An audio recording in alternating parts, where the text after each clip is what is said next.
हवा सां भरियल फूकणा। जी हाँ दोस्तों, हवा सां भरियल फूकणा जेके तव्हां ॾिठा हूंदा, जेके रेड़नि ते नौजवान या बुज़ुर्ग घिटियुनि में खपाईंदा उन्हनि हवा में भरे उन में धाॻो वेड़े ऐं ॿारनि खे ॾींदा आहिनि ऐं उहे ॿार उनखे वठी करे उॾाईंदा आहिनि। इन ई हवाले सां हिकिड़ो बुज़ुर्ग हुयो जेको इहे फूकणा खपाईंदो हुयो।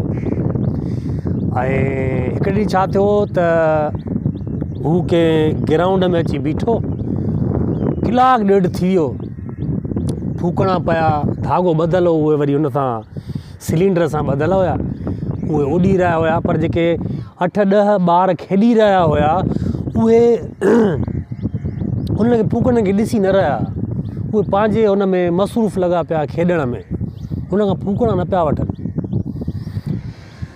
बुज़ुर्ग परेशान हो, 2.5-3 कलाक थी विया आहिनि, ॿार फूकणा नथा वठनि, फूकणा अगरि न खता त मुंहिंजे घर जो गुज़र सफ़र कीअं थींदो, कीअं पंहिंजो चरखो हलाईंदुमि घर जो।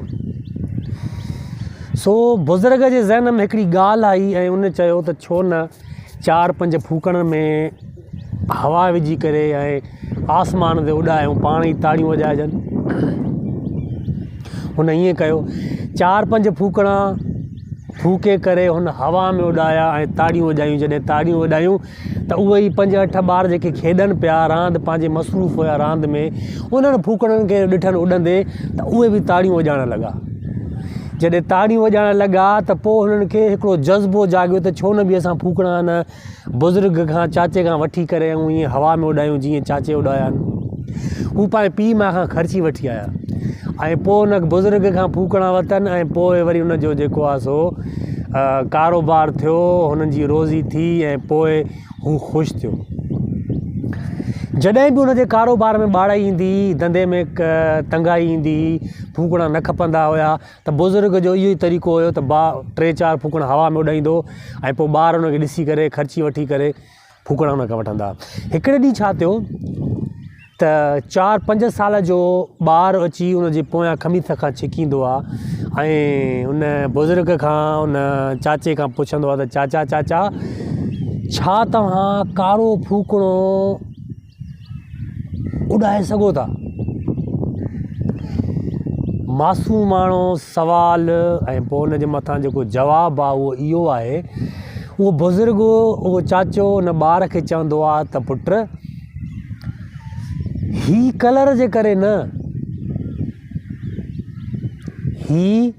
हिन में अंदरि जेकी गैस थो विझां मां, जेकी गैस आहे हिन फूकणे में, उहा ई हिनखे मथे आसमान जी बुलंदियुनि ताईं वठी थी वञे।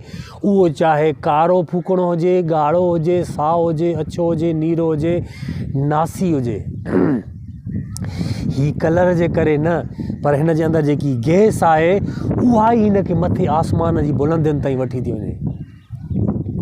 सो दोस्तों, इन जी शइ, हिन ॻाल्हि जी हिकिड़ी माना ॿी कढंदासीं त असां इंसान भली कारा हुजूं, बिंदरा हुजूं, नासी हुजूं, ड्रिगा हुजूं, असांजे अंदरि में जेकी जुस्तजू हूंदी, जेकी तमन्ना हूंदी, जेकी स्ट्रगल हूंदी, सचाई हूंदी, साबित क़दमी हूंदी, त पोइ चाहे असां कारा हुजूं, नीरा हुजूं, बिंदरा हुजूं, ड्रिगा हुजूं, उन सां को फ़र्क़ु नथो पए।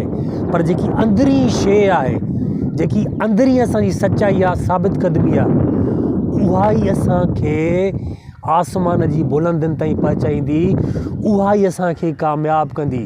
असां कहिड़े बि तबिके जा हुजूं माण्हू, ग़रीब हुजूं, असांजो वाल साहब केतिरो बि न ग़रीब हुजे, असां केतिरे बि न ग़रीब ख़ानदान सां असांजो तालुक़ु हुजे, पर असांजे अंदरि में सचाई हूंदी, ईमानदारी हूंदी, स्ट्रगल हूंदी, कम जी जुस्तजू हूंदी, ख़्वाहिश हूंदी, इहे शयूं, अंदरूनी शयूं असांखे कामयाबु करे सघनि थियूं, उन फूकणे वांगुरु मथे उॾाए सघनि थियूं, असां कामयाबु थी सघूं था। सो उमेद कयां थो त हीअ जेकी नंढड़ी स्टोरी आहे तव्हांखे पसंदि आई हूंदी ऐं हिन मां कुझु तव्हां सिखियो हूंदो। मुंहिंजे हिन शइ खे जेकी मां शुरू कई आहे, हिनखे तव्हां लाइक बि कयो, सब्सक्राइब बि कयो ऐं मां तव्हां खां वठंदुमि इजाज़त। महिरबानी, लख थोरा।